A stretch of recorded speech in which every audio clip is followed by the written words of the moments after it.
Le plan à trois ou à plusieurs, eh bien, c'est le fantasme de beaucoup de couples. Et cette semaine, je ne sais pas du tout ce qui s'est passé, mais j'en ai eu tellement de demandes pour me dire Bélie, est-ce que c'est dangereux et par quoi commencer? Eh bien, c'est exactement l'objet de cette vidéo. Attention, action! Bonjour à vous, c'est Bélie, votre love coach et conférencière sans tabou qui vous accompagne depuis 2015. J'espère que vous avez la pêche aujourd'hui. Avant de commencer, eh bien, je ne sais pas si c'est déjà fait ou pas. Dans le doute, téléchargez votre cadeau, c'est un peu olé olé et ça va aussi pimenter vos relations intimes.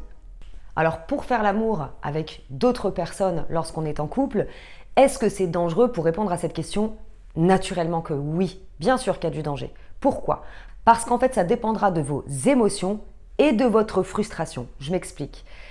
Si toutefois vous dites allez c'est parti, vous en discutez, vous êtes d'accord pour faire l'amour à 3, à 4 ou à je ne sais combien, vous y allez, bim bam boum, et là il y en a un des deux, dans le moment là, présent, où en fait non, au final ça se passe pas comme je pensais, ou je me sens pas vraiment bien. Bah, évidemment que émotionnellement parlant pour cette personne, ou même pour les deux, ça peut vraiment, je vous le dis, foutre le bordel dans le couple. Ok? Ne vous inquiétez pas, j'ai la solution.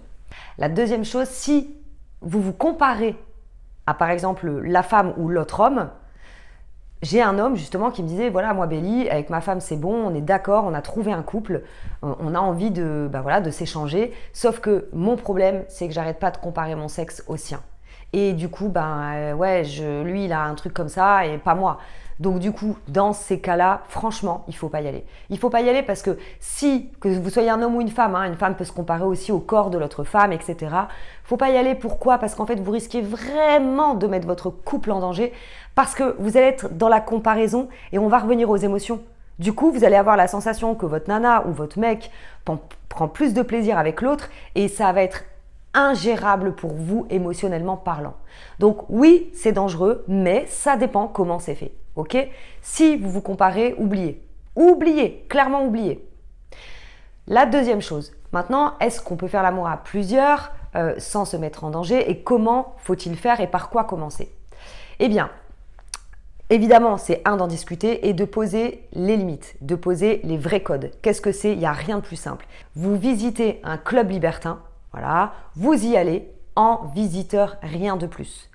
Donc, il ne se passe rien, vous y allez, vous buvez un verre ou des verres et vous regardez toutes les pièces, comment vous vous sentez, vous observez l'énergie et tout le reste. Et vous vous parlez, vous vous connectez avec votre femme ou avec votre homme pour savoir comment l'autre se sent. Donc, rien que déjà de visiter, vous allez savoir jauger si oui ou non vous êtes prêt à passer à un cran au-dessus. Ça, c'est vraiment le premier conseil le plus sain à faire, la chose la plus simple à appliquer en plus. Donc, vous y allez en visiteur. S'il y en a un des deux qui se sent ne serait-ce que 10% pas à l'aise, vous oubliez l'idée et vous rentrez.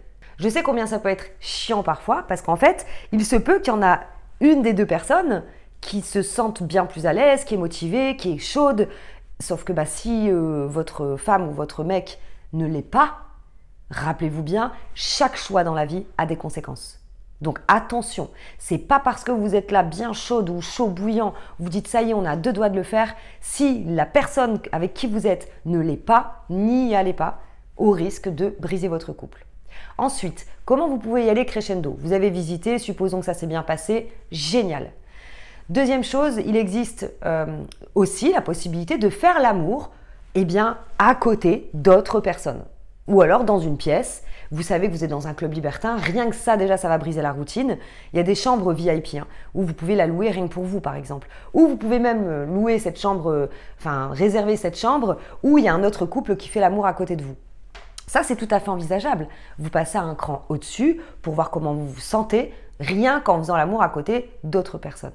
Ensuite, il y a le cran au-dessus, le troisième. Le troisième, c'est le mélangisme. Le mélangisme, c'est que c'est pas open bar en fait. C'est que vous pouvez vous toucher, vous pouvez vous caresser, vous pouvez vous parler, vous pouvez vous masser ensemble, vous pouvez toucher le corps de l'autre, vous pouvez faire des préliminaires, mais il n'y a pas de pénétration.